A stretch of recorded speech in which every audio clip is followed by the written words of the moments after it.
Hello everyone and welcome to another video from the Tiny Menagerie.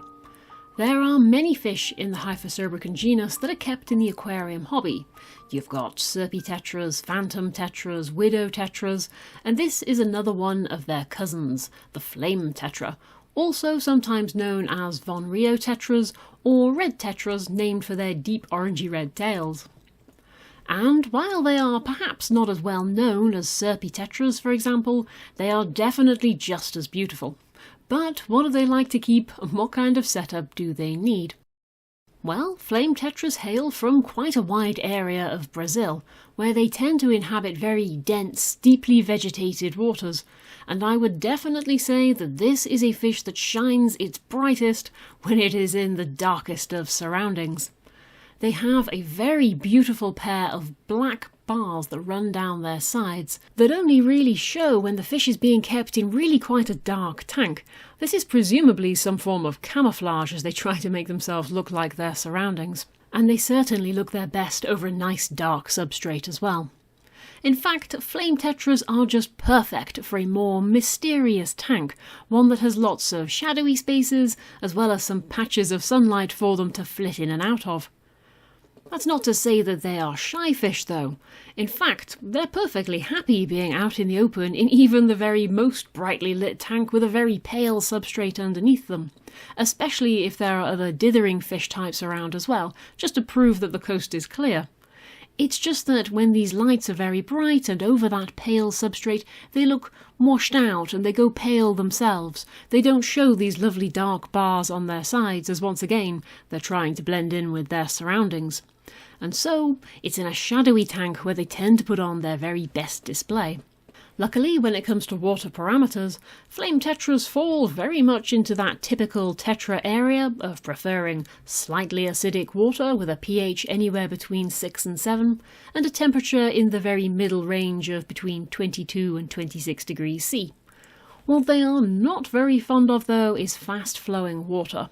Some current is absolutely fine, but in strong-flowing water they will tend to take shelter amongst hardscape, trying to keep themselves out of the worst of it.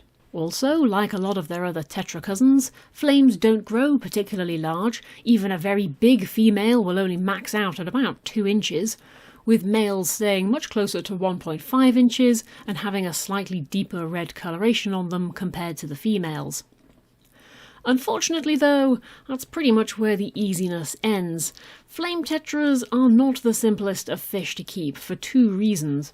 Firstly, while they are absolute darling socialites when they are very young or crammed into a tiny fish shop tank, as soon as you let them age a bit or you give them something worth fighting for, such as a nice patch of territory in your carefully maintained tank, then, well, that gentle nature pretty much goes straight out the window.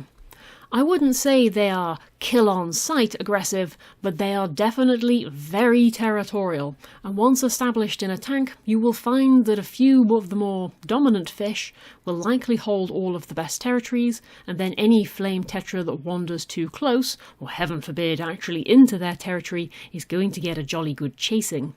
And that's not just aimed at flame tetras.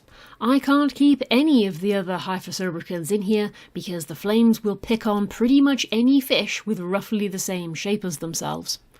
And they aren't playing around neither. Given half a chance, flame tetras will shred each other's fins, if they're unable to get far enough away from each other. This being the case, combined with the fact that they're still a sociable species, just because they seem to hate on each other, they enjoy doing so, you're still going to need to keep a group of at least 4 of them, but in a tank that is no less than 80 centimeters long, which can feel like a lot of tank for such a little fish.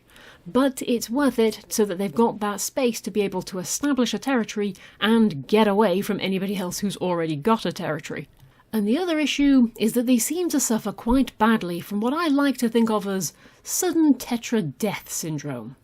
Most fish families, barbs, minnows, that sort of thing, will give you lots of warning that something is wrong.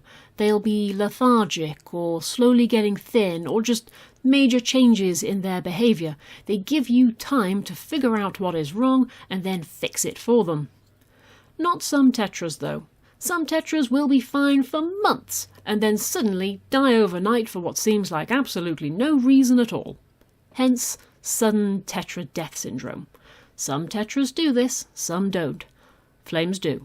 I suspect it comes from being very susceptible to stress. Once established in a tank that doesn't change much, flame tetras can easily live for 5 or 6 years. But as soon as something goes wrong, it stresses them, it seems to be pretty much pot luck on who is going to survive. Which can be quite disheartening, especially when you combine that with the fact that you don't see flame tetras for sale all that often, and so replacing fallen fish can be a little bit challenging. When it comes to other tank mates for flame tetras, they are pretty easygoing, obviously so long as you steer clear of any fish that's a similar shape to them. They don't tend to nip fins though, and they get along perfectly fine with other more boisterous fish such as barbs, as well as the really gentle ones or the softest of rasboras. In fact, for the most part, flame tetras will pretty much ignore any other fish. They are also perfectly bold themselves, and so they tend not to be prone to being outcompeted or bullied by faster shoaling species, which is nice especially considering a lot of the other hyphessobrycons are prone to being bullied. And one of the really easy things about flame tetras is feeding them. They are voracious little feeding machines who will scour the whole tank in search of food, though they do spend most of their time in the top 2/3 of the tank. But they'll happily grab food from the surface of the water, as well as pursue it down to the substrate if they need to. And they'll eat anything, and greedily. Flakes, pellets, bloodworms, microworms, they will devour the lot until they are fit to bursting. Of course, this great love of food does sadly extend to other forms of tank life, and flame tetras are definitely not shrimp safe. Large adult Neocaridina are likely to be safe, so long as they don't expose themselves while they're shedding, but any juvenile shrimp will be eaten. In fact, I moved these 2 flames into this small tank so that I could film them, and as this shrimp colony was used to living with chili rasboras, there were plenty of shrimplets around. But now, 1 week later with the flame tetras, I cannot see a single shrimplet. They have all been eaten, which in one way is a shame, but in another, of course, it does go some way to preventing a colony from overpopulating their own tank. But I certainly wouldn't be keeping flames in a shrimp colony that I was hoping to grow. And so, flame tetras are a bit of a hit and miss. They are one of the most beautiful hyphessobrycons in my opinion. They are just a delightful fish to look at, and I do love a mysterious looking tank, and they fit so well with that.